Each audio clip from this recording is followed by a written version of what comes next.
So, what if the most powerful financial advice you'll ever get wasn't dreamed up on Wall Street, but was actually carved into clay tablets thousands of years ago? Well, today we are cracking open The Richest Man in Babylon, and we're going to pull out some timeless secrets to building wealth that are honestly just shockingly relevant. Let's see what these ancients knew that maybe, just maybe, we've forgotten. Right from the start, the book hits you with this incredible promise. It's basically saying that wealth isn't some mystical force, and it's definitely not about luck. Nope, it's governed by simple, universal laws. And the really big idea here is that financial success is a system you could actually learn, not some lottery you just have to hope you win. Okay, so that begs the question, right? In our world of 24/7 financial news, crypto, and a million different investment strategies, what on earth are these simple laws? Well, you might be surprised at how straightforward the answer from the Babylonians really is. Let's dive in. Our journey doesn't start with a spreadsheet or a stock ticker. It starts with a story. It's a tale about a problem that, even though it's set in the richest city of the ancient world, is going to feel incredibly familiar. It could be happening to your neighbor, or, let's be honest, maybe even you. Meet Bansir. This guy is a master of his craft. He builds the best chariots in all of Babylon. So by all accounts, he should be rolling in it, right? But he's not. He's skilled, he's always busy, sound familiar to anyone, and yet he's totally and completely broke. So Bansir looks at his life, and he just sees this huge contradiction. He works his tail off from sunrise to sunset, pouring everything he has into his work. And yeah, he earns money, but at the end of the day, poof, it's gone. There's just nothing left.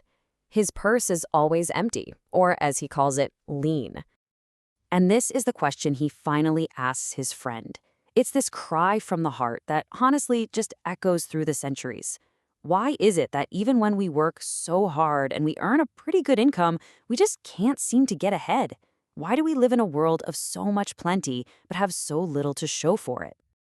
And right there, in that moment of frustration, Bansir and his friend have this breakthrough. They realize their problem isn't a lack of skill. These guys are amazing at what they do. What they're missing is knowledge. They're missing the how-to of actually building wealth. So they decide to go find someone who has the answer. Their plan is so simple, it's brilliant. They decide to go ask the one person who's already figured it all out. And in Babylon, that person is Arcade. Now, here's the really important part. Arcade wasn't born rich. Not at all. He started out just like them. But he somehow cracked the code to building a fortune so massive that even the king would come to him for financial advice. But our cat lets them in on a secret. He didn't figure it out on his own. He learned it from a mentor. See, when he was a young scribe, he was pulling an all-nighter trying to finish this really tough job for a rich moneylender named Algimish. And seeing his chance, Arcad made a deal. I'll work all night and finish this tablet for you if you teach me the secret to becoming wealthy. And this is it. This is the single sentence that completely changed Arcad's life. It sounds way too simple, doesn't it? A part of all I earned was mine to keep. Arcad was confused at first, too. He said, "But isn't all of what I earn mine to keep?" And what Algamish said next changes everything.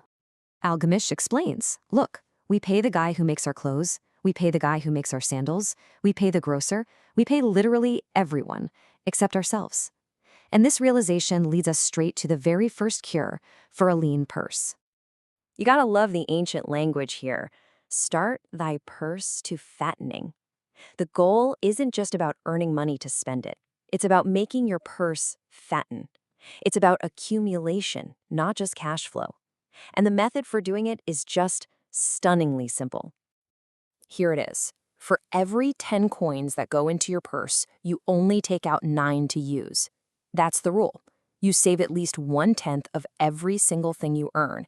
And listen, this is crucial.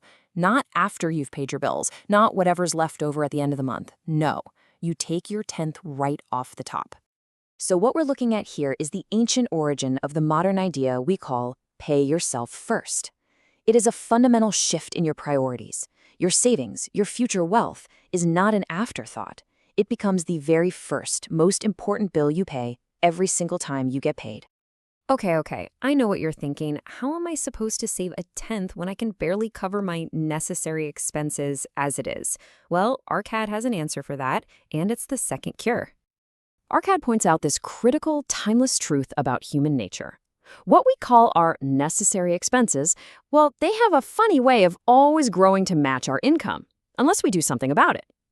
We have to learn to draw a line between our true needs and our endless desires, because our desires, they're infinite. Our income, not so much. And this is just a brilliant way to think about the true purpose of a budget. It's not a financial prison meant to make your life miserable. Think of it as a defensive wall.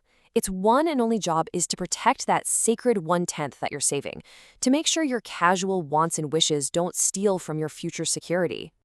All right, so you've started saving your 10th. You've gotten your spending under control. Now comes the really powerful part. We're moving beyond just hoarding coins. The third cure is all about making those coins you've saved work for you. This might just be the most beautiful explanation of compounding interest ever. Every single coin you save isn't just a dead piece of metal. It's a seed. And when you invest it, that seed starts to earn money. Think of that as its children. Then you reinvest those earnings, and guess what? The children start having children of their own. Your wealth starts to grow on its own. Arcad puts it another way, using the language of his time.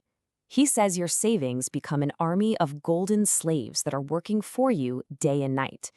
The whole idea is to build a river of income that flows into your purse all by itself, fed by the labor of your money and its children, whether you are physically working or not. Now, the book goes into 7 cures and 5 laws of gold, but you know what? They all circle back to one single foundational idea.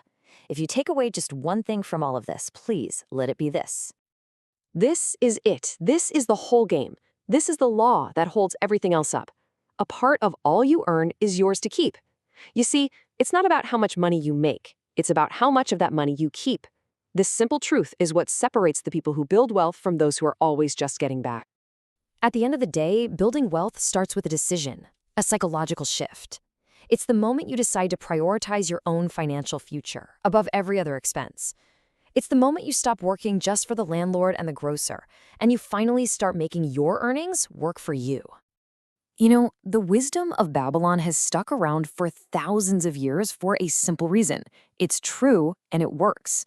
The principles couldn't be clearer, so the only real question left is the one right here, and it's for you.